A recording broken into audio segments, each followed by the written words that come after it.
10 anos atrás, portais se abriram abruptamente em todo o mundo. Através desses portais, monstros começaram a emergir, desde feras monstruosas, demônios humanoides e até dragões fantasmagóricos. Felizmente, do lado humano, pessoas chamadas de despertos começaram a aparecer. São indivíduos que passam a exibir poderes sobrenaturais, seja magia, artes marciais ou outras habilidades sobre-humanas. Esses despertos tornaram-se os caçadores que caçavam os monstros, mas para o nosso protagonista, isso não importa. Um jovem chamado Kang Jin-yong está apenas cuidando de sua vida quando um grande bloco de diamante atinge seu rosto, jogando-o contra as mesas e cadeiras da sala de aula. Sangue começa a jorrar da boca e da cabeça de Ji-yong, manchando o chão. 3 outros estudantes estão de pé sobre ele. Um adolescente de cabelo estranho que sorri de forma sarcástica, chamado Thor. Um que mastiga chiclete, chamado Sandman. E um adolescente de cabelo branco liderando-os, com um diamante flutuando diante de seu braço, chamado Crystal. Crystal chama Ji-yong de verme e ordena que ele se contorça. Nesta escola de especialização em despertos, Ji-yong é apenas um perdedor. A habilidade desperta de Ji-yong é regeneração, uma habilidade tão poderosa que deveria ser considerada de classe S. Infelizmente, para Ji-yong, sua versão de regeneração é extremamente indesejável. Toda vez que precisa se regenerar, a dor é insuportável. Ji-yong grita e se contorce no chão enquanto seu corpo tenta reparar o dano em seu crânio rachado. Enquanto isso, os valentões o atacam e riem enquanto ele se debate com a dor de sua cura. Nem sequer há provas do bullying deixadas depois que ele se cura. Assim, ele não tem outra escolha senão sentar-se em sua mesa e suportar o bullying. As autoridades, incluindo os professores ou a polícia, nada podem fazer. Na verdade, eles não vão fazer nada, porque, bem, indivíduos despertos de classe S com poderes fortes recebem tratamento especial do governo. Seus 3 agressores, com seus poderes sobre diamantes, eletricidade e terra, são todos considerados indivíduos de classe S. Após a escola, Ji-yong volta para casa, para a pequena loja em frente à sua casa. Sua mãe o cumprimenta calorosamente e lhe dá comida. Sua mãe é a única razão pela qual ele ainda frequenta a escola de especialização em despertos, apesar de todo o bullying. Seu pai morreu quando ele tinha 5 anos, deixando sua mãe sozinha para cuidar do restaurante decadente e suprir as necessidades da família. É por isso que, mesmo quando sua mãe pergunta como está a escola, ele precisa mentir, sorrir e garantir que está tudo bem. Uma vez que ele se formar, ele finalmente poderá se tornar um caçador e fazer sua mãe se aposentar. Ele deve conseguir se tornar um caçador de classe C com sua habilidade. Sua renda será pequena, mas pelo menos eles poderão viver em algum lugar melhor. Então ele e sua mãe finalmente poderão ser felizes. Era o dia 15 do mês, a data do aniversário de sua mãe. Foi também o dia em que tudo na vida de Ji-yong desmoronou. Ji-yong está em choque enquanto olha para o corpo inconsciente de sua mãe no hospital. Ela está com suporte de oxigênio. Uma cinta de pescoço sustenta sua nuca. As bandagens envolvem todo o corpo de sua mãe. Ele sequer consegue ver o rosto dela por causa dos curativos em sua cabeça. Os valentões de sua escola tinham espancado sua mãe até ela ficar em estado vegetativo. Um oficial do governo tenta explicar a Ji-yong que foi um acidente, mas Ji-yong sabe que não foi acidente. Eles conscientemente foram ao pequeno restaurante onde a mãe de Ji-yong o servia. Ao ver a aparência jovem da mulher, Crystal agarrou o braço de sua mãe e tentou paquerá-la. Ele tentou flertar com ela e mostrou que podia até criar diamantes, mas a mãe de Ji-yong simplesmente puxou o braço e o rejeitou. Infelizmente, ela acidentalmente esbarrou no celular de Crystal sobre a mesa, fazendo-o cair e quebrar a tela. A mãe de Ji-yong rapidamente pega o telefone, se desculpa e até oferece pagar pelo conserto. Mas o poder de Crystal sai do controle por causa da raiva. Diamantes emergem do chão, perfurando sua mãe e erguendo-a no ar. Foi só um acidente, o oficial disse. Foi coincidência que eles foram ao restaurante e que o poder de Crystal saiu do controle. Mas Ji-yong sabe a verdade. Ele sabe o poder do valentão e sabe que ele não saiu do controle. O sangue começa a escorrer pelo rosto de Ji-yong enquanto sua expressão se contorce de raiva. Ele cerra os dentes e com tanta força que eles se racham, se quebram e caem no chão em pedaços. Ele agarra seu pescoço e começa a rasgar sua pele. Sua raiva flui para fora em ondas intensas. No chão, o bolo de aniversário de sua mãe fica banhado em seu sangue. Enquanto isso, nas montanhas, nos arredores da cidade, os 3 valentões estão se divertindo depois da escola, brincando com seus poderes. Thor se preocupa se realmente é certo mandar uma mulher inocente para o hospital, mas Crystal tranquiliza, dizendo que está tudo bem. Afinal, eles são jovens o suficiente para serem protegidos pela lei, e além disso, são despertos com privilégios especiais. Quando Thor ainda expressa sua preocupação, Crystal o encara e o lembra de que não é a primeira vez que espanca alguém. De longe, uma voz de repente pergunta por que eles fizeram isso. A figura desconhecida marcha com raiva na direção deles. Finalmente o reconhecem como Ji-yong. Enquanto isso, os olhos de Ji-yong brilhavam de raiva, e ele grita novamente com os valentões, exigindo saber por que machucaram sua mãe. O rosto de Crystal se ilumina enquanto ele percebe de quem Ji-yong estava falando, e ele casualmente elogia a mãe de Ji-yong por ser jovem. Enquanto isso, lágrimas e muco escorrem pelo rosto de Ji-yong, que ainda irradia raiva. Ji-yong avança em direção a eles, mas Crystal apenas levanta a mão e envia uma lança de diamante através do peito de Ji-yong. Ji-yong agarra a lança com ambas as mãos e a puxa, fazendo uma quantidade copiosa de sangue explodir para todos os lados. O buraco em seu peito se cura lentamente enquanto ele se contorce de dor por causa de suas habilidades em ação. Ele xinga os valentões e estava prestes a atacar novamente quando percebeu que Crystal havia criado centenas de lanças de diamante flutuando ao redor deles. Com um movimento de dedo, Crystal envia as lanças sobre Ji-yong. Apesar de ser perfurado pelas lanças, a raiva de Ji-yong ainda não se acalma, e ele rasteja em direção aos valentões. Crystal sorri com a persistência de Ji-yong e ordena que um de seus amigos, o adolescente de cabelo castanho, apelidado de Thor, ataque Ji-yong. Os olhos de Thor brilham, e um raio desce dos céus, atingindo Ji-yong onde ele estava. Ji-Yong cai de joelhos, fumegando do ataque e banhando o chão com seu sangue. Os valentões se aproximam de Ji-Yong e estão prestes a sair, mas Ji-Yong agarra o pé de Cristal. Cristal finalmente se irrita com Ji-Yong e o atinge com seus punhos cobertos de diamantes. Ele soca o corpo de Ji-Yong repetidamente. Querendo acabar com a dor, Ji-Yong agarra um grande cristal bem diante de seu peito e se puxa para ele, perfurando sua garganta. Antes de morrer, somente se lembra de sua mãe, mas sua habilidade de regeneração entra em ação mais uma vez. E ele fica ofegante enquanto sua garganta se cura do dano da estaca. Deitado em seu provável e muito caro caixão de diamante, Ji-Yong chega a uma conclusão miserável. Ele é totalmente impotente. No entanto, ele cerra os dentes e percebe que é assim que sua mãe provavelmente se sente agora. Eles dois não conseguem se mover e estão presos em seus próprios corpos. Ji-Yong range os dentes mais uma vez e soca para cima. Ele vai sair. Nada disso importa. Ele vai sair vivo. Ji-Yong continua socando para cima, resistindo às suas lesões e à sua dolorosa habilidade regenerativa. Muito tempo depois, as montanhas nos arredores da cidade continuam tão pacíficas como sempre. Enquanto isso, a televisão na cidade transmite uma entrevista com alguns famosos caçadores de Rank S. O entrevistador até elogia seus 3 convidados, conhecidos por sua gentileza e trabalho voluntário. Os convidados explicam que sentem alegria sempre que ajudam aqueles que precisam, e ainda se sentem assim. Esses 3 convidados, ex-agressores de Ji-Yong, haviam se formado e agora trabalhavam como caçadores de classe S, o melhor dos melhores. Na próxima pergunta, o entrevistador os questiona sobre um incidente do passado, quando machucaram um civil há 5 anos devido a uma explosão de habilidades. O líder dos 3 caçadores segura a cabeça com tristeza enquanto lágrimas começam a escorrer pelo seu rosto. Ele narra como, quando ainda eram estudantes, ele não conseguia controlar bem suas habilidades, e acabou machucando a mãe de seu amigo acidentalmente. Ele pediu desculpas ao amigo, mas não conseguiu alcançá-lo desde então. Eles estavam prestes a se desculpar novamente diante da câmera, quando a porta da sala da entrevista é arrombada e voa direto para os caçadores. Felizmente, Cristal consegue desviar a porta com seus braços, agora reforçados com diamantes. A plateia assistindo a entrevista se dispersa e grita ao ver a silhueta de um monstro em pé junto à entrada destruída. A cada passo do monstro, o chão se quebra. Cristal observa cautelosamente a figura imponente se aproximando, quando de repente um punho voa em sua direção. Em um flashback, vemos novamente Ji-Yong em seu casulo de diamante, socando incessantemente o diamante acima dele. Ele não tem ideia de quanto tempo se passou, alguns meses, alguns anos, ele nunca saberá. Os diamantes à sua frente nem mostram arranhões com todos os seus socos, mas há uma coisa que ele percebeu: sua habilidade regenerativa era diferente das outras. As lesões contínuas desencadearam uma regeneração excessiva, e ele regenerou-se em uma pessoa mais forte. Olhando para seus nós nos dedos, ele vê os ossos espreitando. Seu exoesqueleto está começando a aparecer. Dentro daquela tumba por 5 anos, todo o corpo de Ji-Yong lutava. Ele usava os pés, as costas e até a cabeça. Durante 5 anos, ele destruiu seu corpo inteiro e se regenerou. Ele só sentia dor, seu sangue espirrava, sua carne se rasgava, seus ossos se quebravam. A dor era toda a sua vida. E quando ele se regenerava, a dor era ainda pior que a morte. E ainda assim, Ji-Yong continuou por 5 anos. De volta ao presente, o rosto de Cristal é esmagado por um pesado punho esquelético enquanto tenta reagir, mas é lançado contra a parede. Seus 2 parceiros, Thor e Sandman, não conseguem entender o que acabou de acontecer, nem quem é essa pessoa que está diante deles. Uma pessoa que mais se parece com um demônio do que um humano, com um exoesqueleto cobrindo todo o seu corpo e até metade do rosto mascarado por um crânio. A pessoa, Ji-Yong, recorda as últimas palavras que esses agressores lhe disseram 5 anos atrás, quando disseram que ele poderia tentar matá-los quando conseguisse escapar de sua prisão de diamante. Agora, a raiva de Ji-Yong ainda é tão intensa quanto antes, e ele os adverte de que finalmente saiu. No entanto, para os agressores, eles nem sequer se lembram dessa última interação com Ji-Yong. Muito menos conseguem associar seu antigo colega fraco a esse monstro imponente à sua frente. Eles se entreolham perplexos, enquanto o Cristal se levanta atrás deles. Ele ordena que simplesmente matem o sujeito. Então Thor rapidamente invoca um relâmpago para atingir o inimigo. O raio resultante causa uma explosão massiva de poder e detritos, mas Ji-Yong consegue suportar o ataque. Faíscas de eletricidade ainda percorrem todo o seu corpo, mas ele sorri e avança contra Thor. Ji-Yong investe contra Thor com seus punhos, usando uma lâmina óssea que surge de seu antebraço para perfurar Thor. A arma afiada corta o pescoço de Thor, e sua cabeça decapitada voa pelo ar, ainda com uma expressão de choque. Cristal e Thor ficam atônitos com essa reviravolta chocante. Eles nem conseguem se mover enquanto o sangue do amigo se espalha sobre eles. Alguns segundos depois, quando o corpo de Thor atinge o chão, Sandman finalmente consegue reagir e usa seu poder contra Jeon. Pedaços de rocha, areia e terra convergem e envolvem Jeon, aprisionando-o e esmagando-o em uma bola de terra. Dentro de sua prisão terrana, Ji-Yong range os dentes mais uma vez e contra-ataca. Sua prisão explode em milhões de pedacinhos, e em um instante seu punho agora segura Sandman pela mandíbula, estourando a goma que parecia estar mascando há 5 anos. Sua mente entra em alarme pelo que está prestes a acontecer, enquanto Ji-Yong arranca sua mandíbula. Sandman cai no chão segurando o rosto brutalizado, enquanto Ji-Yong levanta o braço em forma de espada para acabar com o sofrimento dele. A lâmina desce sobre Sandman, finalmente pondo fim ao seu sofrimento. Mas Cristal ainda está atrás de Ji-Yong com os punhos prontos para esmagá-lo. Ji-Yong se vira para enfrentá-lo, mas isso só significa que o punho reforçado de Cristal atinge seu rosto. Mas ao contrário de antes, o crânio que encobre o rosto de Ji-Yong consegue perfurar as defesas de Cristal, e os punhos carregados de diamantes agora apresentam rachaduras. Vendo essa catástrofe, Cristal levanta a mão e inúmeras lanças de diamante aparecem novamente. temem. Diferente de quando eram crianças, quando as lanças apenas cercavam Ji-Young,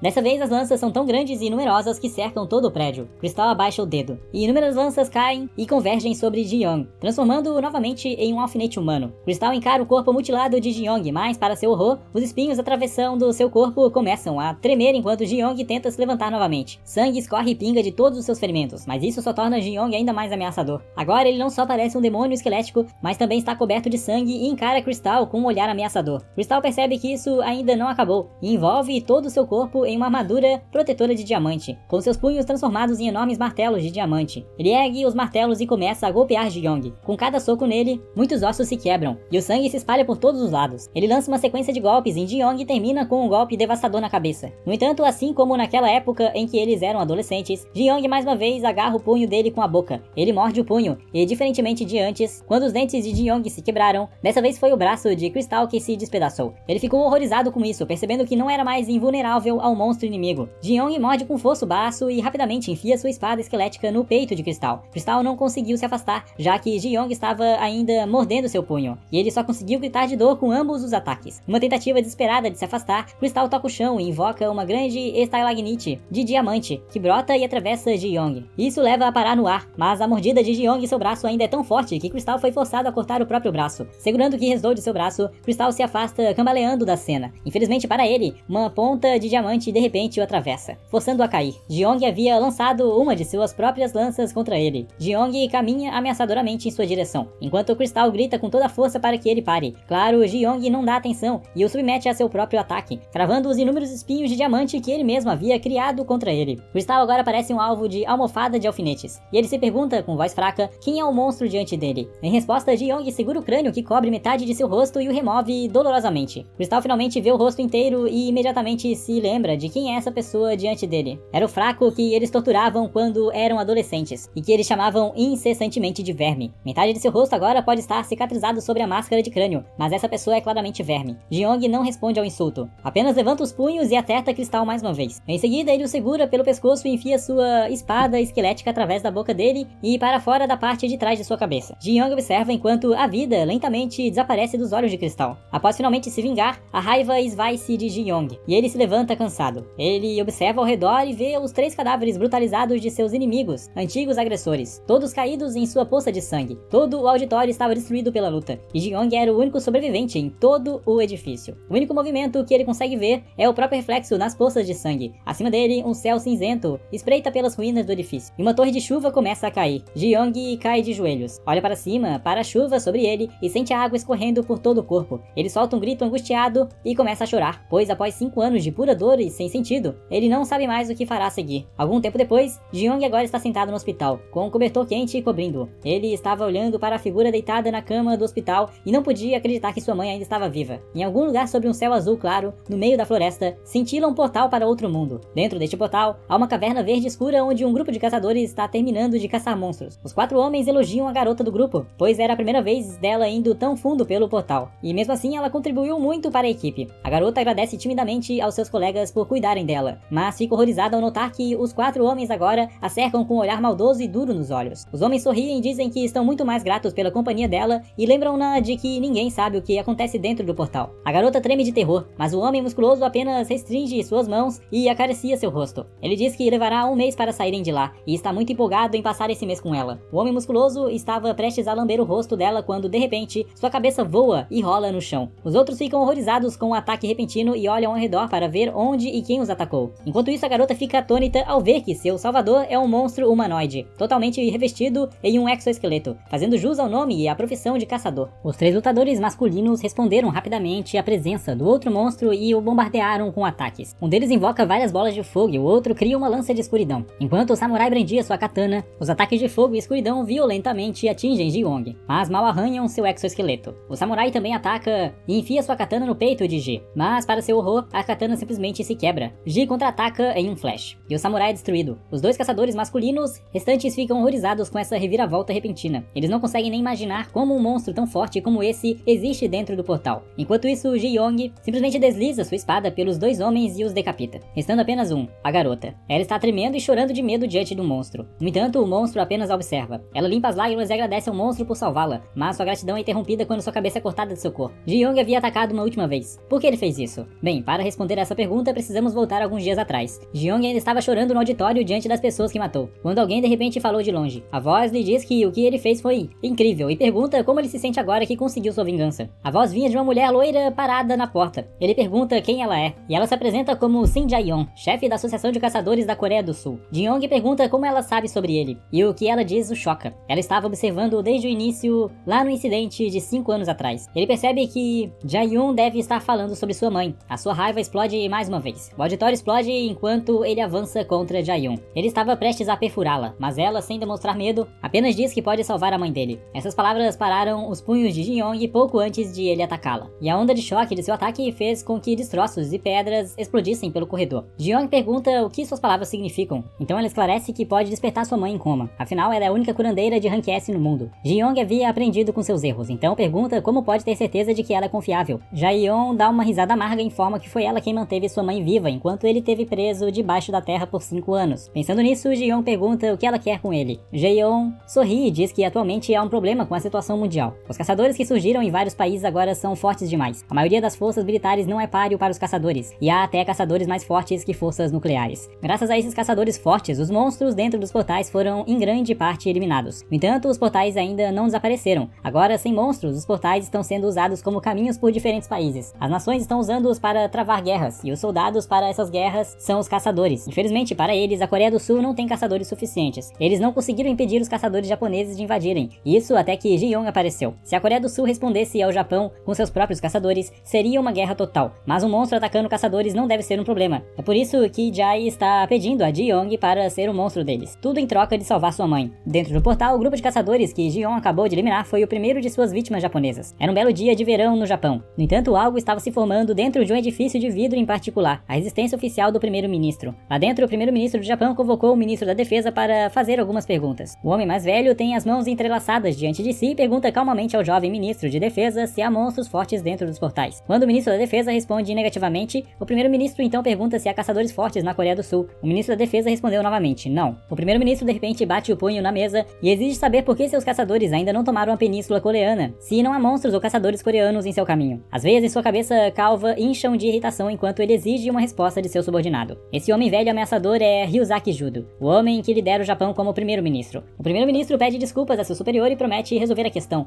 Quando o primeiro-ministro Judo pergunta como ele planeja resolver, o ministro da Defesa sorri e declara que ele mesmo cuidará disso. Esse jovem é o caçador número 1 do Japão e o ministro da Defesa, Ikosai Kajiru, com sua capa simples, braceletes dourados e um único brinco, Kajiru não parece o caçador perigoso que ele realmente é. Uma única mecha de seu cabelo, branco em forma de lua, é exibida acima do resto do seu cabelo escuro. Uma pista sobre seu estilo e técnica. Após a reunião, o ministro da Defesa, Kajiru, ordena que sua secretária prepare sua espada. Ele vai sozinho dentro dos portais. Sua secretária comenta nervosamente que os caçadores que eles enviaram para dentro dos portais eram todos fracos, então seria prudente ele ir junto com outros. No entanto, Kajiru apenas para de andar e pergunta se ele parece o tipo de pessoa que precisaria de algo assim. Sentindo a aura perigosa dele, a secretária rapidamente se desculpa e prepara sua espada. Algumas horas depois, Kajiru havia passado pelo portal no interior do Japão e agora estava nas terras além. Ele está caminhando pela caverna onde os outros caçadores japoneses desapareceram, e ele se pergunta o que poderia ter acontecido com seus subordinados inúteis. Numerosos monstros fracos e pequenos o atacam, mas ele apenas passa por eles, cortando-os em pedaços com sua espada. Ele sabe que seus subordinados caçadores não poderiam ter morrido contra monstros fracos como aqueles, enquanto se pergunta o que possivelmente poderia estar dentro da caverna. Ele finalmente chega ao fim. Lá dentro, os corpos ensanguentados dos caçadores japoneses estão todos empilhados uns sobre os outros, e sentado em cima deles está um monstro esquelético humanoide. A fúria envolve Kajiru, e em um movimento rápido ele saca a espada da bainha e ataca o monstro. Para sua total surpresa, sua espada foi parada pela própria espada esquelética do monstro, presa à sua mão e seu antebraço blindado. Kajiru se sente insultado que esse monstro significante teve a audácia de bloquear sua espada, e ele desvia habilmente do ataque do monstro. Ele contra-ataca, socando o peito do monstro, criando alguma distância entre eles, e prepara sua espada para uma de suas técnicas. Em um movimento contínuo, ele utiliza uma de suas habilidades, primeira lua de Kajiru, e ataca novamente. Apesar de conseguir bloquear, o monstro foi lançado para trás pela força do ataque e cuspiu sangue. Kajiru ainda não terminou e libera sua segunda técnica, segunda lua. A energia pura liberada por sua espada atinge diretamente o monstro esquelético e o lança novamente contra a parede da caverna. Kajiru elogia a resistência do monstro por ainda estar inteiro e usa sua terceira técnica, terceira lua, para cortá-lo perto da parede. Desta vez, o monstro consegue desviar de sua espada e atacar com a sua própria. A espada esquelética está prestes a atingir Kajiru no pescoço e decapitá-lo, mas ele reverte despreocupadamente a situação, mudando a direção de sua katana e cortando o braço do monstro. O exoesqueleto do monstro monstro é resistente, mas ele lhe diz que sua katana pode cortar até diamantes. Com isso, ele decapita o monstro esquelético, que cai no chão. Kajiru embainha sua espada enquanto se pergunta como os caçadores de elite de seu país perderam para algo assim. Ele estava prestes a ir embora, deixando o corpo e a cabeça decapitada de Ji-Yong no chão da caverna. Os olhos de Ji-Yong estavam vazios, como se ele estivesse realmente morto, mas por dentro, sua mente estava lembrando sua infância, especialmente seu pai. Seu pai sempre estava ocupado por causa do trabalho, mas era um homem muito caloroso e amigável. Ele sempre gostou disso nele. Um dia ele e sua mãe o receberam alegremente em casa, enquanto ele chegava do trabalho com uma caixa de frango frito. Ele correu pela rua para abraçar o pai, sem notar o caminhão que se aproximava. Seu pai largou o frango e veio correndo em sua direção também. A última coisa que ele viu de seu pai vivo foi ele o empurrando para trás, enquanto o farol do caminhão banhava seu pai em luz. Seu pai faleceu por causa dele. Com a morte de seu pai, o negócio faliu e sua mãe acabou com uma dívida enorme. As mãos suaves de sua mãe tornaram-se ásperas de tanto lavar pratos e fazer serviços no restaurante em decadência. Quando ele perguntava à mãe se estava tudo bem, ela sempre sorria gentilmente e dizia que sim, mas todas as noites Ji-Yong sabia a verdade. Ele não conseguia dormir e as lágrimas escorriam porque podia ouvir sua mãe chorando silenciosamente ao seu lado. Sua mãe chorava, e tudo era por causa dele. Depois disso, ele percebeu que alguém como ele não deveria mais viver, e suas mãos trêmulas seguraram o estilete. Alguns minutos depois, sua mãe estava trazendo o jantar quando deixou a bandeja cair ao ver o que seu filho estava fazendo. Ji-Yong estava chorando, mas sorrindo enquanto segurava sua mão, ferida diante dela. Ele diz alegremente à sua mãe que talvez ele seja não desperto. Seu pulso cura-se lentamente, e a TV exibe uma entrevista com o caçador número 1 da Coreia, um cristal chamado Jong-Gang. Ji-Yong abraça sua mãe e declara que, assim como o cara na TV, ele se tornará um caçador e os deixará ricos e felizes. Mas isso não foi o que aconteceu. Anos depois, sua mãe está em coma no hospital. Essa memória traz vida de volta a Ji-Yong. Ele também se recorda de sua conversa com Jae-Yeon, onde ela lhe disse que o equilíbrio do mundo já estava quebrado. Muitas nações já foram conquistadas por caçadores. Atualmente, seu maior inimigo é o Japão. É por isso que eles queriam que ele se tornasse um monstro de seu país e caçasse os caçadores mais fortes do Japão. Enquanto ele acabava de lutar com um dos caçadores mais fortes do Japão, Kajiru tentava pensar em seu próximo movimento. Kajiru percebe distraidamente que usou muito tempo com um monstro esquelético e que provavelmente terá que ir à Coreia do Sul sozinho capturar mais. Enquanto isso, ele não nota que a cabeça decapitada de Ji-Yong está lentamente se movendo atrás dele e rastejando em sua direção. Ele só percebe quando Ji-Yong de repente morde sua perna, surpreendendo-o. Ao olhar para a cabeça que o ataca, Kajiru vê um novo esqueleto crescendo na cabeça e percebe que seu inimigo deve ter regeneração. Isso não faz sentido, já que ele já havia cortado a cabeça. Enquanto isso, Ji-Yong continuava mordendo a perna de Kajiru, provocando um grito de dor de Kajiru. Kajiru corta o rosto de Ji-Yong, escapando da mordida, e finalmente leva Ji-Yong a sério. Uma lua formando-se na testa de Kajiru. Seus olhos brilham como relâmpagos e a luz da lua reflete em sua espada. O símbolo da sua técnica ilumina o chão onde estão, e em um instante Kajiru desaparece. Ji-Yong só consegue sentir os rastros de Kajiru correndo ao seu redor. Kajiru ativa seu ataque mais poderoso, Kajiru Fatal 12ª Lua, e as inúmeras silhuetas de Kajiru atacam Ji-Yong simultaneamente. Ji-Yong não consegue reagir, pois seu corpo inteiro é destroçado pela katana de Kajiru. A pressão e as ondas criadas pela técnica foram tão poderosas que os cortes reverberaram pelo túnel e pelo portal. Os cortes saíram do portal de volta à terra, e toda a encosta da floresta foi devastada pelo ataque. Do outro lado do portal, dentro da caverna, o teto foi esculpido em padrões de lua, e o chão foi cortado em pedaços. Enquanto isso, Kajiru caminha trêmulo após o ataque devastador, ainda suportando o ferimento no tornozelo. Ele percebe que talvez precise de cura quando, de repente, um espinho de osso atinge sua outra perna. Ele ri nervosamente enquanto, atrás dele, a mão esquelética de onde o espinho emergiu aponta trêmula em sua direção, ligada a mão esquelética a um esqueleto destruído, mas ainda ameaçador, tentando rastejar em sua direção. Kajiru treme com o ataque e a percepção de que Ji-Yong ainda está se regenerando. Ele não consegue acreditar que Ji-Yong ainda está tentando lutar, apesar da grande diferença de força entre eles. Ele empunha sua katana mais uma vez e avança contra Ji-Yong com um grito. Alguns dias depois, o portal no interior do Japão está cercado por vários caçadores. Os caçadores de elite do Ministério da Defesa estão todos lá. Na frente, com os braços cruzados, está o próprio ministro do Japão, Judo. Ao seu lado, o secretário de Keiju, perguntando ao primeiro-ministro se eles realmente precisam de tanto poder de fogo. O primeiro-ministro Judo responde que já se passaram 3 dias desde que Keiju entrou. Como ele ainda não voltou, eles precisam verificar. Afinal, Keiju ainda é o caçador número 1 do Japão. De repente, seu discurso é interrompido quando uma cabeça rola para fora do portal. Era a cabeça de Keiju. Então, um monstro esquelético sai do portal e entra no próprio Japão. Judo fica chocado com essa reviravolta, mas sua cabeça é brutalmente separada do corpo. Enquanto isso, de volta à Coreia do Sul, uma conversa também ocorre na sede da Associação de Caçadores da Coreia. Um subordinado diz a Jae-Yoon que desde que Ji matou o filho de Jong-Jang, seria ruim se ele descobrisse. Ainda assim, é motivo suficiente para enviar Ji ao Japão? Jae-Yoon sorri e responde ao subordinado se ele não está nem um pouco curioso. Quem venceria? O eternamente regenerador Ji ou o caçador mais forte do Japão? No Japão, a cabeça do primeiro-ministro Judo se reanexa ao corpo, e seu punho em chamas de repente soca Ji-Yong ao chão. O soco causou uma explosão tão grande que parecia que um cometa havia caído exatamente sobre os dois combatentes. Ji-Yong agora está inconsciente no chão, com Judo em pé sobre ele, com lava escorrendo de seus punhos e queimando buracos em suas roupas. Afinal, Judo não é apenas o primeiro-ministro do Japão, ele também é um caçador de rank SSS e o número 0 do Japão. Sua cabeça calva estava em chamas de raiva, enquanto o corte em seu pescoço já havia se curado milagrosamente, graças à sua natureza de magma de seu corpo. Enquanto isso, Ji, diante dele, derrotado e atônito pelo ataque singular, mas poderoso do ministro Judo, vamos voltar 3 anos no tempo. Naquela época, a maioria dos monstros dos portais havia sido derrotada, restando apenas os caçadores. Aqueles que se salvaram no mundo, como os seres mais poderosos, passaram a ser temidos pelas pessoas ao redor do mundo. Alguns países até tentaram eliminá-los, mas isso não deu certo por razões óbvias. Os caçadores ou fizeram acordos com suas nações para coexistir ou assumiram o controle, cada um encontrando sua maneira de tomar o poder. O Japão foi um dos países que acabou sob o domínio de um caçador. A razão era simples: o primeiro-ministro Ryuzaki Judo era um caçador de rank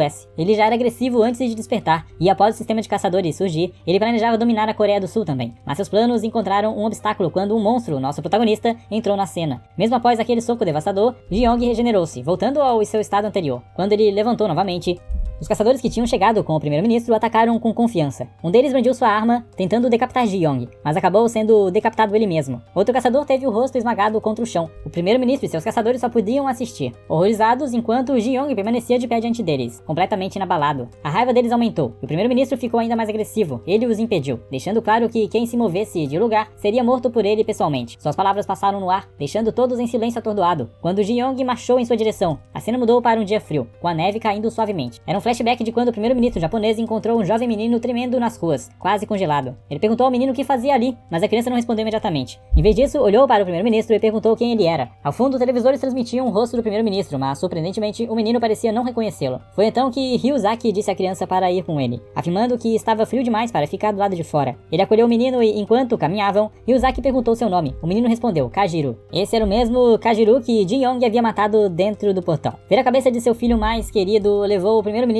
a uma fúria descontrolada. Num piscar de olhos, ele desferiu um soco que lançou Jeong para longe. Mas Ryuzaki não havia terminado. Ele seguiu com uma barragem incessante de socos ardentes, cada um mais devastador que o anterior, até que a cabeça de Jeong foi completamente destruída. Enquanto Jeong caía para trás, com o cérebro e o crânio despedaçados, Ryuzaki liberou um poder aterrador que queimou e obliterou tudo à sua frente. Jeong foi reduzido a nada além de um monte de ossos, e todos elogiaram o primeiro-ministro por seu desempenho incrível, exatamente o que esperavam dele. Ryuzaki estendeu a mão para pegar a cabeça de seu filho, mas antes que pudesse alcançá-la, seu filho recompôs-se, mesmo depois de ser reduzido a ossos e poeira. O menino estava inteiro novamente. Os olhos do primeiro-ministro se arregalaram de choque, e sua mente voltou para o passado. Ele viu incontáveis corpos mortos de outros caçadores, todos assassinados pelo mesmo garoto, Kadru. O primeiro-ministro havia se desculpado naquela época por fazê-lo realizar um trabalho tão sujo, mas Kajiru o havia tranquilizado, dizendo que estava tudo bem. Ryuzaki estava apenas feliz por o Japão finalmente estar sob seu controle e mencionou seus planos de dominar também a Coreia do Sul e a China. Ele havia alertado Kajiru de que ele poderia morrer na próxima vez e ofereceu-lhe uma saída, caso não quisesse continuar lutando. Mas Kajiru rapidamente lembrou a Ryuzaki que ele o havia acolhido quando estava morrendo no frio, então pretendia retribuir essa dívida pelo resto de sua vida. Havia apenas uma coisa que ele pediu ao primeiro-ministro. Ele queria chamá-lo de pai. O primeiro-ministro chamou de mente fechada e disse que era evidente que ele já era seu filho. De volta ao presente, a atmosfera tornou-se insuportavelmente tensa. O chão sob os pés de todos transformou-se em lava, alimentada pela raiva incontrolável do primeiro-ministro. Uma caçadora com poderes de gelo rapidamente congelou o chão sobre ela, desesperada para evitar ser queimada pela lava escaldante. Ela gritou para o primeiro-ministro que havia perdido completamente o controle. Ele não parecia mais humano. Em vez disso, parecia uma criatura aterrorizante feita de fogo, derretendo tudo ao redor como manteiga. Apesar da cena aterrorizante, Jeong permaneceu tão calmo como sempre. Ele avançou com confiança enquanto a montanha próxima se transformava em um vulcão, prestes a entrar em erupção. De repente, ele entrou em erupção, e o primeiro-ministro completou sua transformação. Ele havia se tornado uma entidade monstruosa de puro magma, pronta para incinerar tudo e todos ao redor em nada. Com um único gesto, Ryuzaki liberou chamas escaldantes que começaram a incinerar Jeong. Sua carne queimava, mas ele ainda se movia em direção ao primeiro-ministro. Em resposta, Ryuzaki convocou mais magma da terra, que começou a queimar os ossos de Jeong. O caos irrompeu quando os outros caçadores fugiram em pânico, desesperados para salvar suas vidas. O calor intenso e o poder destrutivo transformaram toda a montanha em um vulcão maciço coberto de lava. Finalmente, Ryuzaki começou a se acalmar, observando em silêncio enquanto Jeong era engolido pela cratera do vulcão que ele havia criado. Mas apesar de ser consumido pela lava, a mente de Jeong permaneceu focada em alcançar Ryuzaki. Sentindo que não havia acabado, o primeiro-ministro chamou por Hanan, a mulher com poderes de gelo. Ela rapidamente apareceu, retirou sua luva e começou a resfriar a superfície da lava, formando uma camada sólida para prender Jeong abaixo dela. À medida que a superfície endurecia, Ryuzaki deu um adeus final a Jeong, dizendo-lhe para derreter para sempre sobre a lava. A cena então muda para a Coreia do Sul, na guilda Jangwon. Lá uma mulher estava fazendo o possível para curar um caçador específico. Esse era o mesmo caçador que havia incomodado a mãe de Ji-Yang e acabou completamente espancado. No entanto, parecia que ele não havia morrido ainda, pois de repente abriu os olhos. A situação na montanha finalmente acalmou-se. O primeiro-ministro disse a seus caçadores que apenas os de mais alto rank deveriam permanecer permanecer, enquanto os outros deveriam retornar. Todos concordaram. Enquanto isso, a mãe de Ji Young atravessou a camada solidificada da lava derretida, empurrando-a violentamente para o lado. Ele pensou consigo mesmo sobre como aquelas pessoas estavam tratando a lava como um grande problema, enquanto para ele era apenas uma cócega. Dentro de um portão de sangue, ele havia experimentado o calor dezenas de milhares de vezes mais intenso. Caso você não esteja familiarizado, os criadores deste quadrinho mudaram a história de origem dos poderes de Young na nova e oficial serialização. Nesta versão, ele é preso dentro do portão de sangue, onde sofreu torturas pelos monstros lá dentro. Pessoalmente, eu preferia a história antiga, onde ele era aprisionado no subsolo espinhoso para justificar a origem de seu superpoder, já que isso alimentava sua vingança. E você? Qual versão você mais gostou? Fique à vontade para compartilhar seus pensamentos nos comentários. Apesar de esse fogo significar pouco para ele, a dor ainda era insuportável como sempre. Ainda assim, ele precisava resistir. Eventualmente, Ji-Young rompeu a espessa camada de lava seca, deixando Hanan completamente atônita. Ela não conseguia acreditar no que via, enquanto ele literalmente rastejava do que parecia ser as profundezas do inferno. O primeiro-ministro estava certo de que as coisas estavam prestes a ficar sérias, então disse a Hanan para reunir os outros caçadores e encontrar um lugar seguro para se esconder. Ela olhou para Ji-Young e entendeu por que o primeiro-ministro estava tão nervoso. Em seguida, o primeiro-ministro pulou direto no vulcão, aterrissando bem na frente do nosso monstruoso protagonista.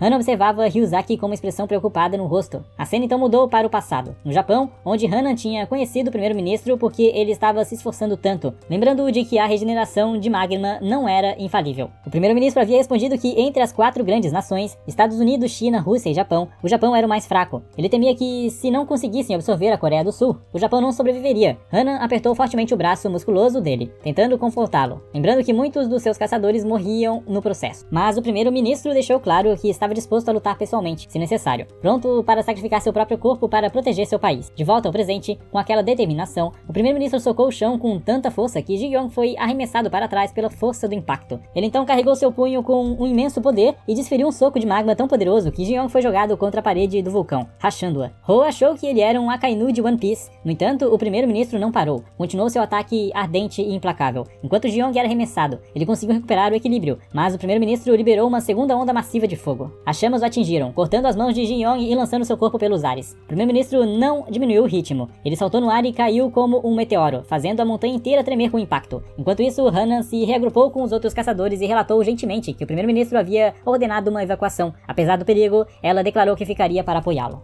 No entanto, os outros caçadores recusaram-se a seguir sua ordem. Pediram desculpas a ela e insistiram que não abandonariam o primeiro-ministro, pois lhe deviam muito por toda a ajuda que ele lhes havia dado. Estavam preparados para dar suas vidas para protegê-lo até o fim. Foi então que a chamaram de esposa do primeiro-ministro. Como nota, foi provavelmente uma boa decisão atualizar a aparência do primeiro-ministro de um homem velho e corpulento para uma versão mais jovem. A ideia de ele ter uma esposa que parecia ser sua filha poderia ser estranha. Além disso, ele agora exalava uma aura mais paterna. No coração do vulcão, a batalha continuava. Ryuzaki empurrava Ji-Young implacavelmente cada vez mais fundo nas profundezas do magma. Em certo ponto, o corpo inteiro de Ji-Young foi incinerado, reduzido a nada. Ryuzaki ficou sozinho na profunda piscina de lava. Hanan e os outros caçadores japoneses voltaram para ajudar. Como esperado, ele começou a regenerar, e Ryuzaki o notou acima. Ji-Young logo rastejou para fora do vulcão novamente. Ryuzaki tentou detê-lo, mas de repente Ji-Young saltou em direção a Hanan. Ji-Young segurou sua mão congelante, e imediatamente ele começou a congelar também. Apesar disso, ele a arrastou para dentro do vulcão com ele. Os outros caçadores rapidamente pularam no vulcão para se juntar à batalha e salvar Hanan. Ryuzaki não perdeu tempo. Em um instante, ele preparou um contra-ataque devastador. Com sua mão em chamas, cortou o braço de Ji-Young e puxou sua esposa para perto, tentando protegê-la. Mas Ji-Young conseguiu cortar a cabeça de Ryuzaki no processo. Embora a cabeça começasse a cair, ele permaneceu conectado ao corpo graças aos poderes de magma de Ryuzaki. Ji-Young aproveitou a oportunidade. Ele agarrou a mão de Hanan, aquela com a habilidade de congelar qualquer coisa com o toque. Os caçadores japoneses tentaram deter Ji-Young, no entanto, chegaram tarde demais, pois ele forçou Hanan a tocar na cabeça de seu marido. Nesse momento,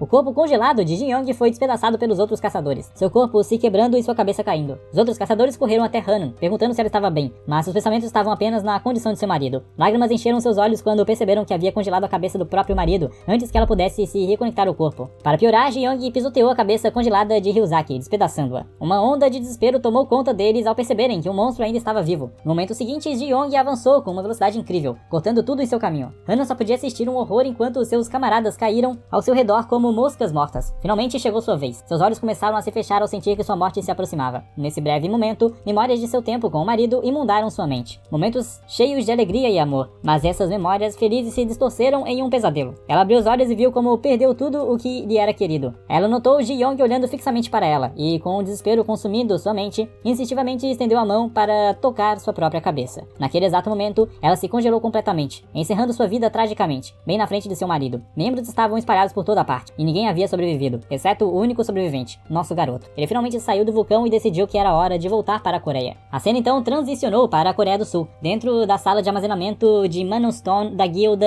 Jeongang. Lá, Tsu, o mesmo cara que todos adoram odiar, estava se esforçando para ficar mais forte. Uma mulher cujo nome ainda era desconhecido o alertou para não exagerar, lembrando de que ele era o único que ainda tinha mana. Esse era o motivo de ele ter sobrevivido por pouco, enquanto seus amigos morreram depois que Ji-Young os transformou em sashimi. Tatsu reconheceu a dura realidade. Ele admitiu que se lembrava de tudo claramente. Mais do que isso, lembrou-se de como o garoto que ele costumava intimidar na escola escapou do portão de sangue e matou ele e seus amigos. Parecia que os poderes de Tatsu também haviam mudado. As pedras que ele costumava invocar, que antes eram azuis, agora brilhavam como um vermelho profundo. Foi então revelado que ele havia se tornado o mestre da guilda Jeongang e agora era um caçador de rank S, motivado por vingança contra Ji-Young. Ele ordenou à mulher que liberasse o selo que o restringia. Algum tempo depois, a mulher apareceu completamente exausta, ofegando enquanto tentava recuperar o fôlego. Apesar da fadiga, ela trouxe a boa notícia: o selo havia sido quebrado, e ele estava agora livre para liberar seus poderes aterrorizantes. Tatsu ordenou que ela reunisse os membros da guilda Jeongang imediatamente. Assim que todos se reuniram no salão da assembleia, ele se posicionou no palco enquanto todos abaixaram a cabeça em respeito. Alguns expressaram incredulidade por ele ter sido dado como morto, mas agora que estava vivo, graças ao vice-mestre da guilda, estavam ansiosos para seguir cada uma de suas ordens. O chefe da equipe de inteligência de Jeongang, um caçador de rank S chamado Han Kyung-chan, relatou ao seu mestre que Ji-Young estava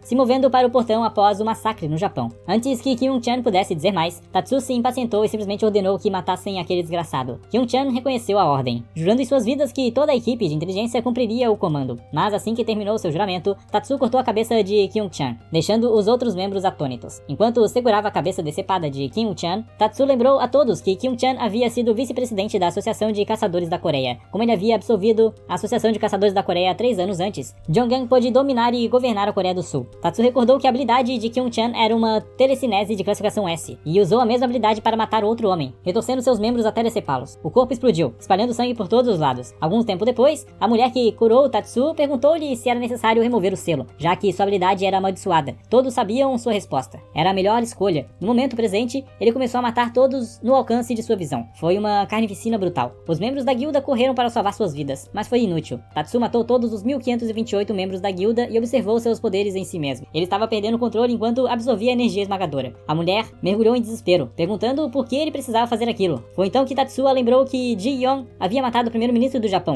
que tinha classificação triplo S. Ele acreditava que mesmo após absorver todos esses caçadores, ainda não seria suficiente para lutar contra Ji-Young. Ele estava determinado a matá-lo a qualquer custo e planejava ir para a Rússia para ganhar ainda mais poder. A cena mudou para um porto, onde uma mulher deu boas-vindas calorosas a Ji-Young quando ele saiu do portão. Em seguida, a cena cortou para o hospital, onde a mãe de Ji-Young estava internada. Descobrimos que Yoo-min, presidente da Associação Coreana, havia iniciado o procedimento para curá-la. Para ser honesto, esta versão da presidente da Associação Coreana é melhor. Além disso, Lee Yoo-min tinha um pacote melhor e mais energia maternal. Quem você prefere? Yoo-min usou sua habilidade de cura de classificação S para restaurar as células danificadas uma por uma, canalizando sua mana no processo. Ele realizava esse procedimento na mãe de Ji-Young todos os dias. Como consumia muita mana, levaria algum tempo para ela, mas Yoo-min estava confiante de que poderia salvar a mãe de Ji-Young. Depois de terminar sua sessão de cura usual e sair do quarto, ele mencionou que se continuasse fazendo isso todos os dias, a mãe dele acordaria na próxima semana. Yoo-min então desabou no chão, extremamente exausta, pelo uso de seus poderes. E Ji-Young percebeu que isso estava lhe custando uma quantidade enorme de mana. Curioso sobre por que arriscava sua saúde por isso, Yoo-min agarrou sua mão enquanto suava profusamente. Ela insistiu que Ji-Young tinha que sobreviver a todo custo. Naquele momento, uma energia verde começou a brilhar enquanto ela segurava sua mão, mas Ji-Young rapidamente puxou sua mão de volta. Yoo-min pareceu perceber algo. A monstruosidade de Ji-Young havia progredido significativamente dentro dos portões de sangue. Ela revelou que desde que os portões apareceram pela primeira vez, 15 anos atrás, todos os outros portões estavam se transformando lentamente em portões de sangue. Como Ji-Young havia escapado de um dos portões de sangue vermelho, a mudança começou a acelerar mais do que o esperado. Como resultado, todos os portões do mundo estavam se transformando em portões de sangue, e a mana que fluía deles estava lhe dando força. Em termos de fluxo de mana, se um portão comum era um buraco, então um portão de sangue era uma passagem conectada a algo a mais. E esse algo estava vindo atrás dele, especificamente estava procurando por Ji-Young. Enquanto isso, na cidade, criaturas aterrorizantes começaram a surgir desses portões vermelhos, e tudo desceu ao caos quando todos começaram a perder a sanidade. Era um massacre por toda parte. O homem até desistiu de fugir enquanto várias criaturas de aparência assustadora se aproximaram dele. A cena mudou para o gabinete do presidente da Coreia do Sul. Todo o prédio presidencial estava coberto por um escudo e dentro dele o presidente estava em pânico. Ele exigiu saber por que a guilda Jeongang não estava respondendo. Seu assistente explicou, de forma sombria, que a guilda havia sido aniquilada. O presidente arfou, incrédulo, e perguntou o motivo. O assistente admitiu que não tinha certeza e sugeriu que pedissem ajuda ao exterior. No entanto, o presidente rejeitou a ideia, dizendo que seria como convidar o desastre. Ele insistiu que seu assistente declarasse lei marcial primeiro. O assistente respondeu que o exército não podia fazer nada contra aqueles monstros. O presidente o lembrou de que fazer algo era melhor do que não fazer nada, especialmente porque a guilda Jeongang não era seu único bastião. Ele explicou que eles também tinham outros caçadores que pertenciam à segunda guilda mais forte da Coreia, a guilda Dosad. Um deles era um ranqueado A chamado Wujin, e a outra era uma mulher conhecida como Sihi, que também era uma Aran. Em seguida, havia a terceira guilda mais forte da Coreia, a guilda Vinil. Seu melhor ranqueado A era um homem chamado Vinilman, enquanto a mulher era uma atiradora de feijões, conhecida como SP por Woman. Quanto à quarta guilda de Sho, era a guilda Jianhak, que tinha um ranqueado A chamado Yanhak e outro ranqueado A chamado Junyong. Esses caçadores já estavam trabalhando juntos para lutar contra os monstros aterrorizantes que surgiram dos portões. No entanto, parecia que introduzir esse grupo de personagens secundários foi uma perda de tempo. Esses caçadores já haviam sido derrotados e esmagados apenas com um golpe da mão do monstro. De longe, Ji-young observava tudo e se perguntava se os monstros apareceram por causa dele. Yu-min, que estava ao seu lado, perguntou o que ele faria. Nesse momento, ele avistou uma garota na estrada, prestes a ser esmagada pela mão de um monstro gigante, assim como todos os outros. Surpreendentemente, Ji-young cortou o monstro ao meio e salvou a donzela em perigo imediatamente. Parecia que Yu-min finalmente obteve sua resposta à pergunta que havia feito a Ji-young sobre suas intenções. Ji-young então lembrou de como morreu dentro do portão de sangue e como Amana tentou transformá-lo em um monstro. Ele mal conseguiu suportar e pensou que havia ganho uma habilidade anormal de regeneração. No entanto, descobriu que não tinha realmente poderes de regeneração. Amana simplesmente não deixaria morrer até que ele se tornasse um monstro completo. Frustração encheu seu coração ao recordar como tentava viver uma vida pacífica após cuidar de sua mãe. Agora esses monstros estavam interferindo em sua vida. Ele agarrou um dos monstros e despedaçou, pedindo que o deixassem em paz. Enquanto ele despedaçava o monstro, a cena mudou para um lugar onde todos os portões vermelhos estavam conectados. Lá dentro, uma voz perguntou se Ji-young era o responsável pela fissura. Essa voz curiosa pertencia a uma criatura aterrorizante e morta-viva, apenas ossos e sem carne, sentada em um trono sinistro feito de ossos. De volta à Coreia do Sul, alguns minutos antes, Ji-young havia jurado matar todos os monstros e ordenou que uma mulher continuasse curando sua mãe em um lugar seguro.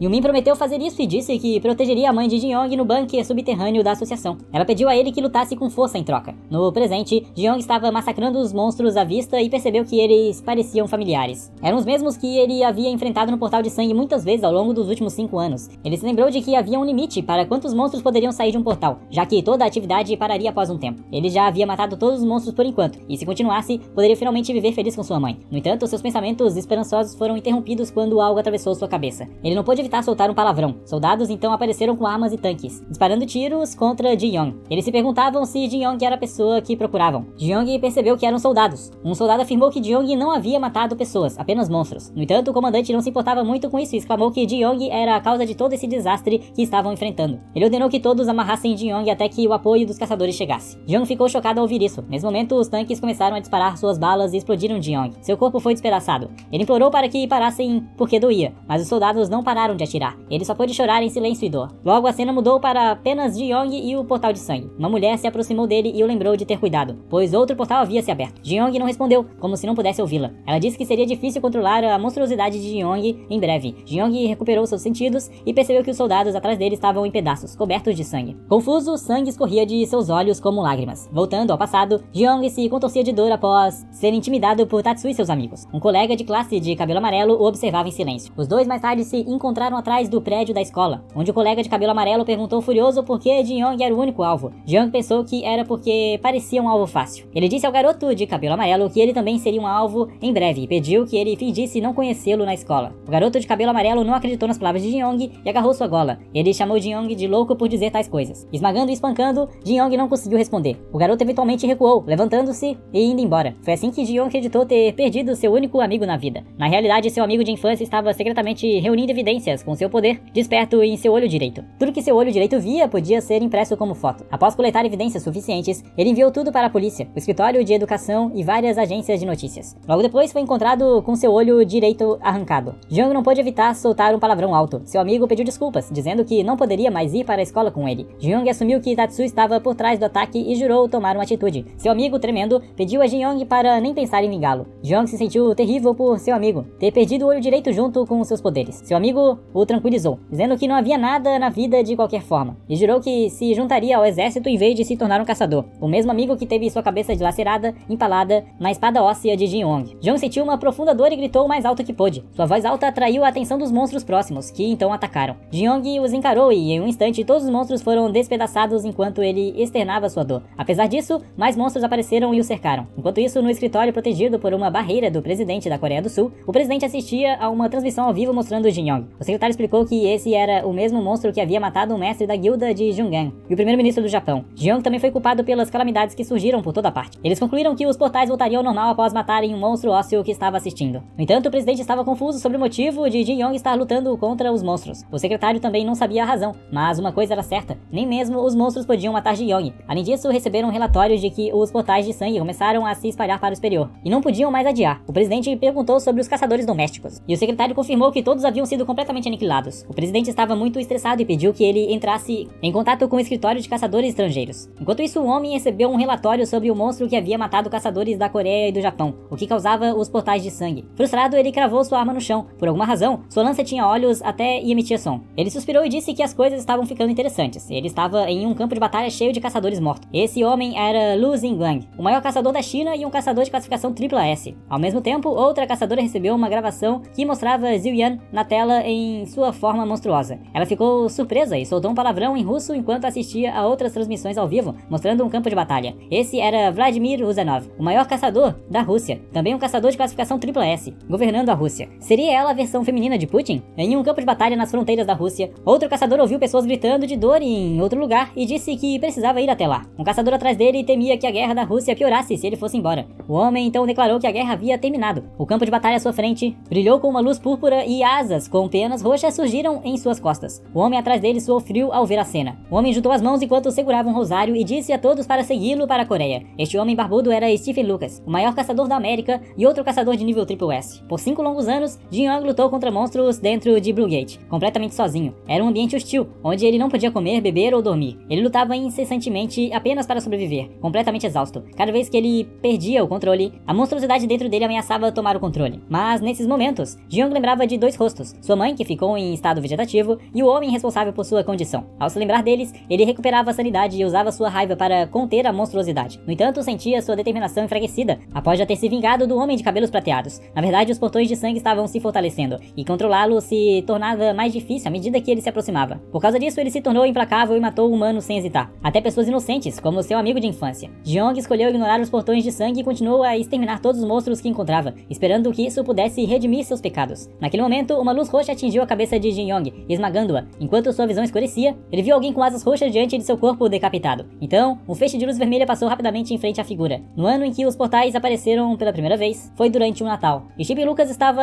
fazendo uma homilha quando muitos portais surgiram de repente do nada, até mesmo dentro da igreja. Naquela época, não existiam pessoas conhecidas como caçadores. O pânico se espalhou enquanto monstros saíam dos portais. Steven permaneceu calmo e disse aos frequentadores da igreja que deveriam escapar pelas portas. Outros incentivaram a fugir também, já que ele era um ministro, mas Stephen ficou firme diante dos monstros. Então uma luz sagrada brilhou no púlpito da igreja. Um par de asas brancas e puras apareceu em suas costas, e parecia que ele havia recebido a vontade de Deus. Diante da congregação chorando e rezando, os monstros jaziam em pedaços. Esse foi o despertar de Stephen como caçador, a maior igreja da América, onde 100.000 fiéis haviam se reunido. Viu apenas 138 ferimentos leves e nenhuma morte. Todos uniram as mãos, chorando e ajoelhando-se em oração. Uma criança que estava prestes a ser atacada por um monstro foi salva quando Stephen destruiu o monstro com uma cruz de luz. Ele se tornou o primeiro despertar de classificação SSS registrado no mundo e foi aclamado como o herói que salvou a América. Ainda jovem, Jin Yong admirava profundamente Stephen, até chorando ao vê-lo na televisão. Agora, o mesmo herói que Jin Yong admirava estava diante dele, o principal caçador da América, Stephen Lucas. Jin Yong lutava para se levantar, confuso sobre o porquê de tal herói estar na Coreia do Sul. Stephen então piscou diante dele e o esmagou com apenas uma mão. Foi aí que Jin entendeu o motivo. Stephen comentou como o monstro à sua frente não morreria facilmente. Enquanto o corpo de Jin começava a se regenerar, ele percebeu que o herói que uma vez admirou havia vindo para eliminá-lo. Quando Jin terminou de se regenerar, Stephen lançou outro feitiço roxo em forma de cruz, forçando-o a congelar no lugar, como se estivesse crucificado. Ele estava sendo empurrado em direção ao portal de sangue. Jin Yong cravou seus pés ossudos firmemente no chão e empurrou de volta, tentando resistir à atração do portal de sangue. Quando Stephen tentou lançar outro feitiço, Jin Yong lembrou que seus despertos podiam se comunicar sem precisar de tradução, usando mana. Desesperadamente, ele disse a Stephen que não era um monstro, na esperança de que o herói que admirava o ouvisse. Stephen, surpreso, parou de lançar seu feitiço e perguntou se Jin Yong era realmente uma pessoa. Jin Yong implorou para que Stephen ao menos ouvisse sua história. Ji-young então compartilhou tudo o que havia acontecido com ele, e Stephen ouviu com compreensão. Lágrimas escorreram pelo rosto de Stephen enquanto ele abraçava Ji-young. Sabendo das dificuldades que ele havia suportado ao longo dos anos, ele perguntou o nome de Ji-young, e Ji-young respondeu. Stephen então questionou se Ji-young sabia que ele lutava para salvar as pessoas, apontando que momentos atrás ele havia matado muitos com um único golpe. Para enfatizar sua dedicação, Stephen arrancou sua túnica, revelando seu corpo, que estava coberto de algo que pareciam nomes. Ele explicou que, para se lembrar daqueles que não pôde salvar e para espiar seu passado, havia gravado cada nome em sua pele. Com uma expressão sincera, Stephen se ofereceu para ajudar e salvar Ji, prometendo matar todos os monstros. Mas ele também avisou que, durante esse tempo, a calamidade continuaria a se espalhar e muitos mais morreriam. Com o coração pesado, Stephen pediu desculpas e começou a escrever algo em sua própria pele usando magia roxa. Ele escreveu o nome completo de Ji em seu corpo e, com genuína tristeza, pediu desculpas mais uma vez. Assim que o nome de completo de Ji foi escrito em seu corpo, Stephen começou a brilhar roxo enquanto chorava lágrimas de sangue. Ele então procedeu a decapitar Ji-young. Ji-young sentiu-se esmagado, e Stephen proclamou que apagaria a existência de Ji-young. Seria isso suficiente para matar Ji-young, apesar de seus poderes incrivelmente fortes de regeneração? Enquanto isso, no prédio da associação protegido por uma barreira, Yeomin continuava a curar a mãe de Ji-young, que estava em estado vegetativo, conforme prometido, usando seus poderes de cura de nível S. Ela assistia à reprodução da chegada de Stephen à Coreia enquanto isso. Um secretário preocupado observava sua presidente sangrar durante o doloroso processo de cura. Yeomin já estava no limite, suando muito e sangrando pelos olhos, nariz e boca. Por que ela estava fazendo isso? Ao mesmo tempo, uma mulher gaguejou ao ver como Stephen havia massacrado todos no campo de batalha e partira casualmente para a Coreia do Sul. Vladimir, o principal caçador e governante da Rússia, questionava se Stephen vinha guardado seu poder todo esse tempo. Um soldado relatou que haviam perdido 90% de suas forças e que seria impossível manter as linhas de frente. Ele mencionou que os americanos estavam se aproximando, e enquanto falava, morreu. Ao ouvir a morte do soldado, Vladimir praguejou novamente. Ela pensou que poderia reverter a situação se conseguisse capturar o que chamavam de monstro ártico. Neste momento, alguém entrou na sala do trono de Vladimir e falou sobre o monstro que ela acabara de mencionar. Han Tatsu, junto com a vice-mestre feminina de sua guilda, ofereceu sua ajuda para capturar o monstro para ela. E este vídeo vai ficando por aqui. Deixe seu like e se inscreva no canal. Entre no nosso servidor do Discord, estamos quase batendo 800 pessoas lá. Tá muito legal. Vem lá conversar um pouquinho com a gente, o link vai estar aqui na descrição. Veja também o vídeo que está aparecendo agora na tela, também tá muito bom. Fica aqui com a gente. E é isso, te vejo no próximo vídeo.